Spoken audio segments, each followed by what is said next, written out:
Local racing history, Washington State history, U.S. history, heck, world history. Don Munger's life of hard work and humility has made him a revered man to those fortunate to know him. Munger is one of a select group of trainers that has been part of Emerald Downs from the start. The story begins a few years earlier. He was born in Iowa in 1923, but soon after he moved with his parents and 4 sisters to Washington State. There were plenty of cars and trucks in the cities in the late 20s, but rural areas still often used a different form of transportation. And I can remember we moving from farm in Woodinville to Redmond, and we drove the stock on the road, pigs and cattle on the road. There was 7 miles. And Lafayette, and had an old team of horses hooked to the wagon, and Dad had chickens and crates and so on in the wagon, and all of us kids would have to go down the road ahead of the cattle and the pigs and stand in driveways so they wouldn't go in someone's driveway. Horses had always been part of his life and always would be. I've been a horse fiend from the day I was born. And when I was a little tot, that's all I could think of was horses. And I was raised on a farm where we worked horses, and I had a saddle pony, and when I didn't have a saddle pony, I rode the work horses. And so I've always been crazy about horses. Munger got in line to enlist in military service the day after Pearl Harbor in 1941. He joined the United States Marines, mostly because that was the shortest line. He served his country ably as a scout sniper in the Pacific Theater. His memory is keen, and though he's often the center of the story, all tales are told in his usual humble fashion. They sent me to Scout Sniper School, and that was you learned everything, demolition, knife fighting, and all kinds of things, mostly mapping, but you learned all sorts of things about everything you needed to know in service. And it was way out in the hills, and they started out with 120 students at the time, and they send you down to 80. And I had no trouble doing fine. And to graduate from the school, you had to go through a course. Well, you had all kinds of examinations, written ones and physical ones, and this one was go through a course firing your rifle. And meantime, at one of the inspections, one of the officers, or inspecting officer, when you grab the rifle, you come up to port arms, and they just snatch it out of your hands. And there was a 1903 Springfield, and they slam it down. You had the bolt unlocked, and the bolt opens, and they just sight down the barrel and look it all over, and they toss it back to you. But he's looking down the barrel, and he says, "Star gauge, huh?" And I said, "Yes, sir." And I didn't have a clue what star gauge was. And so when I got back to the tent, there were 3 men to a tent, and I asked, "Well, what's star gauge?" None of them knew. One of them said, "Well, I got a buddy that knows quite a bit about weapons down a little over here a little ways, and I'll go down and ask him." He come back and says, "Yes, star gauge is the first, when they drill the rifles in the barrel, the first one drilled is the only perfect one. And they put a little star at the end of the barrel, stamp it in." And that's how that officer knew that was star gauge. And I looked, sure enough, there was that little star. So I was just 18 years old then, and boy, was I proud of that rifle. I had the perfect rifle, and no one else did. I never seen another star gauge all the time I was in there. And so at this Scout Sniper School, I had to go through this firing course where they had a lot of jump targets. The targets would be flat, and they had guys stationed in little dugouts with a telephone, and then when you got in their area, they'd pull a wire, and that target would come up for maybe 2 seconds and drop. It'd be one here and one there, and then there's a lot of stationary ones. And man, I was going through there, shoot, I couldn't miss. It seemed like I could just point them. It was all because of that star gauge, because I wasn't that good of a shot before. I had 4 sisters, and I'd write to them not real often, but my mother about every week. And then a girlfriend. And it was my turn to go back behind the lines to the command post to get the mail. And meantime, we were just fighting on Bougainville, but after I was taken, we was going to go back to Guadalcanal, and we left our sea bags there and everything, and they're getting close to Christmas, and all Christmas presents, all packages was sent to Guadalcanal and not to Bougainville. So all we got was letters. I went back that day, and my turn, and here was a little package, and I was quite surprised because it was supposed to be none. And so I sat down there, and there's all jungles, and I sat down on the ground and opened my package. I was still laughing. I still have that today. Here was a present from my sister, a pair of nylon dress socks, and a necktie rack. And here I was over and living in a dugout on Bougainville and couldn't use them anyway. And I still have them. I was just trying to decide which one. Yeah. For the night, we had to go up on the line, and we went up on a steep ridge, and it was narrow at the top, and someplace no wider than this table, maybe 3 or 4 foot across. And it was steep on each side, but this trail went right up on top on a narrow ridge. But it was brush on one side and heavy jungle on the other. But there's this pathway right on the very top. And so we went up that, and one man here, or 2 men, there was always 2 men together, and then down maybe 30, 40 feet would be another one, another 2. But there's no one inside of where we was at, to left or right. So my buddy Johnson, he was a sniper too, and we each had the 03 sniper's weapon with the telescopes, but you didn't need them for the night. And so we decided, well, what we're going to do, this is a hard day, it was all sharp, all rocky, and if we dig in, it was just hard digging, so I thought, well, if we lay right on top, shells, if they land on either side of us, they're going to go up over us, the shrapnel.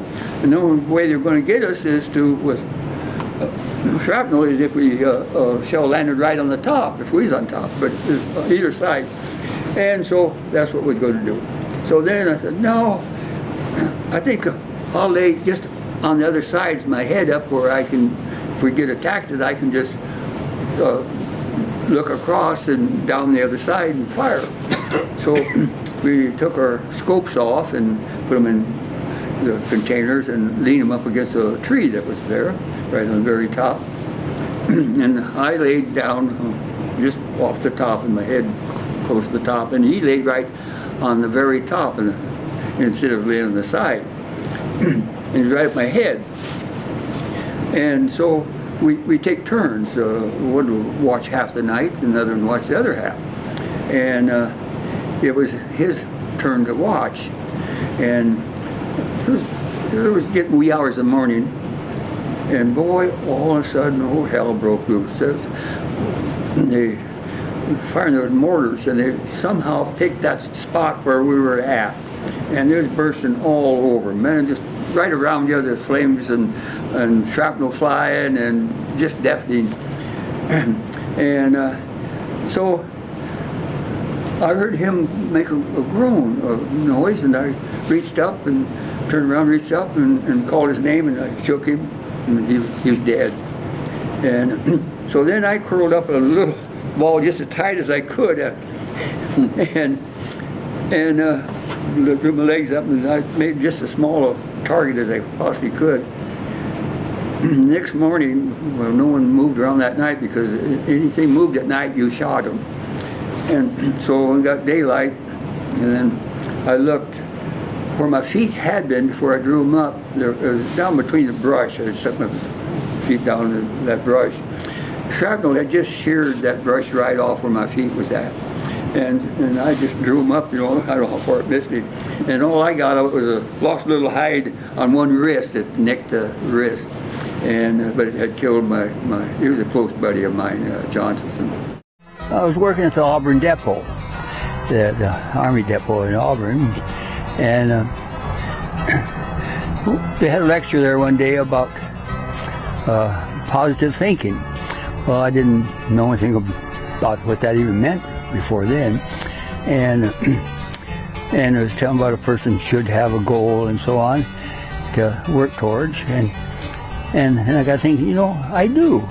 And I didn't realize that at the time until then that I really wanted a thoroughbred farm. He put his plan into action and now has lived at the Munger Farm on Crane Corner in Enumclaw for 60 years. Well, it's approximately 37 acres, and it was a dairy farm when I bought it, and all barbed wire fences. And so at that time, I fenced it all in, had all board fences. In those days, I hauled the boards from a little mill outside of Auburn, and on the trailer of a car behind the car, and the posts at that time, the fence posts, the loggers would cut them posts like lunchtime and after work, and they'd drop them off here at the place. And the cedar post was 25 cents a piece. And now these posts, like you see the 4x4 tree ones, are $5 and up.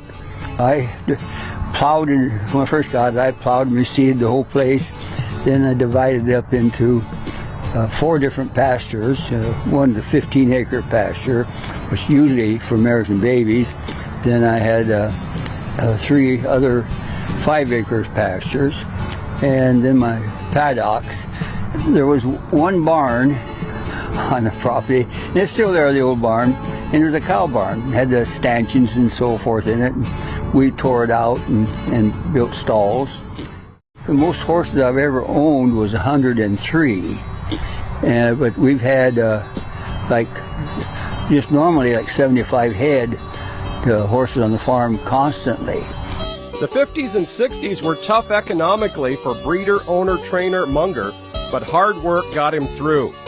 That and a little help from homebred star Quite Village, who helped pay some due bills with wins at Long Acres and Bay Meadows. Well, it's a good life, but we lived like Depression days all the time.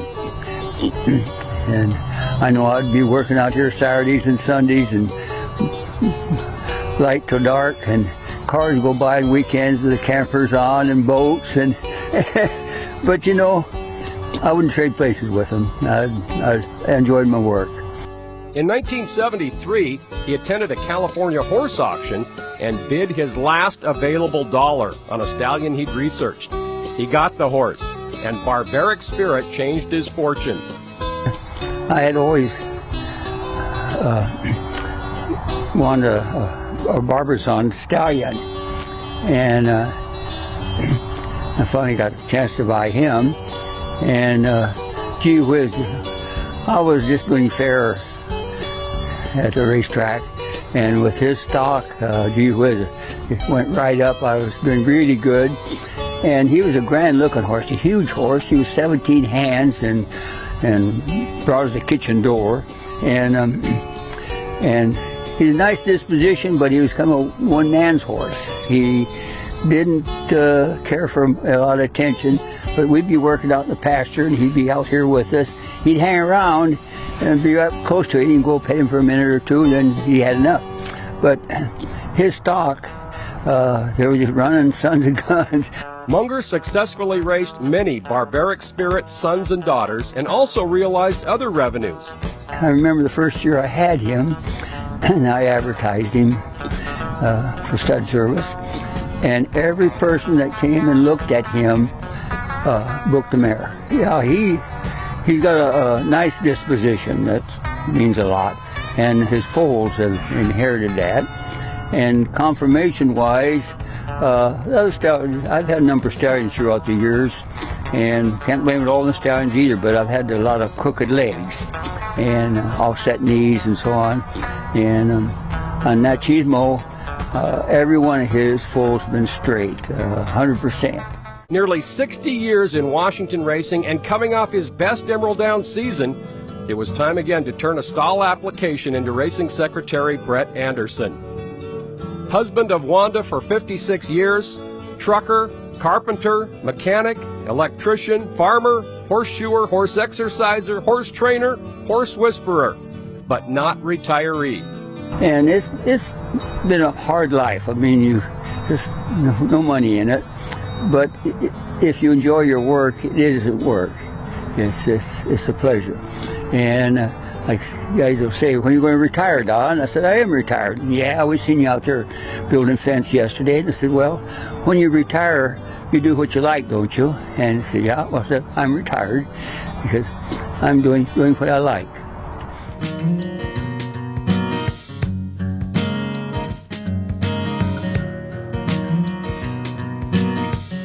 They're coming to the 8th pole. It is Cal's Last Hope on the lead by 3, but Dusty Flower is going to challenge also Diamond Villa.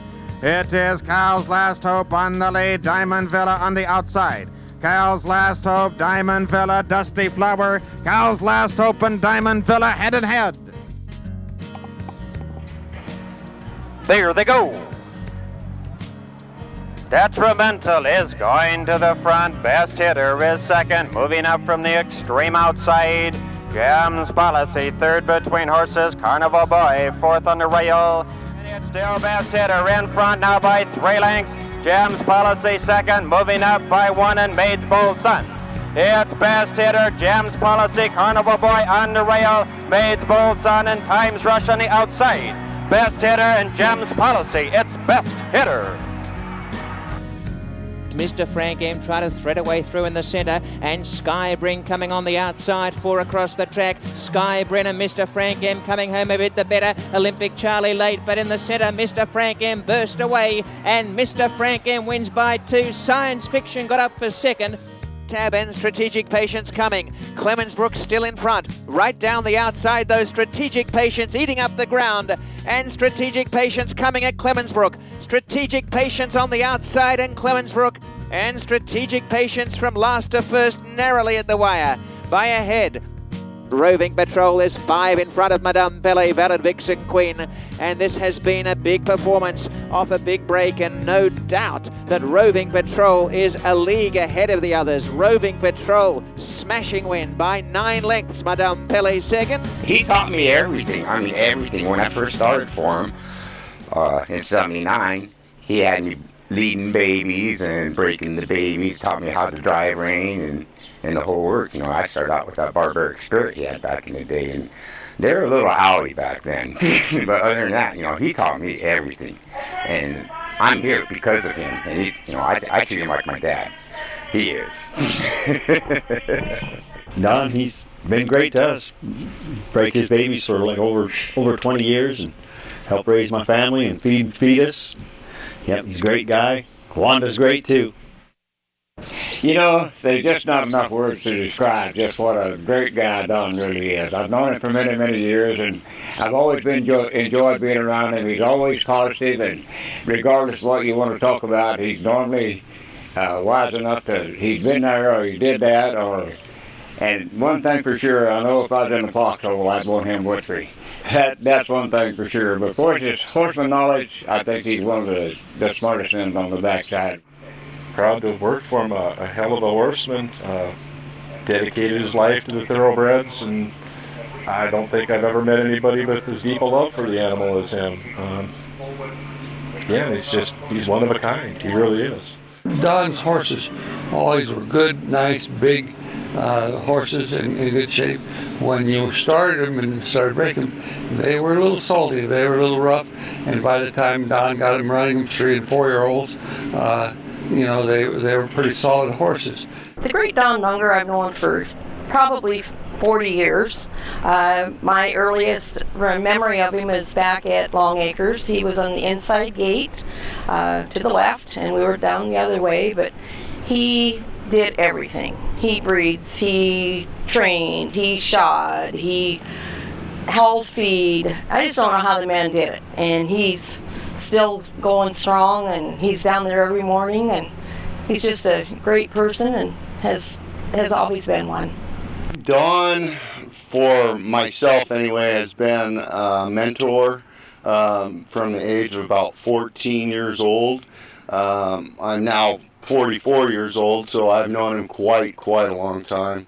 I was his apprentice for years, and he's just always been a dear friend and an excellent horseman. I personally believe that he is one of the cornerstones of the foundation of Washington racing and breeding. He's just a dear man, and I think that Emerald Downs is a better place for having Don here.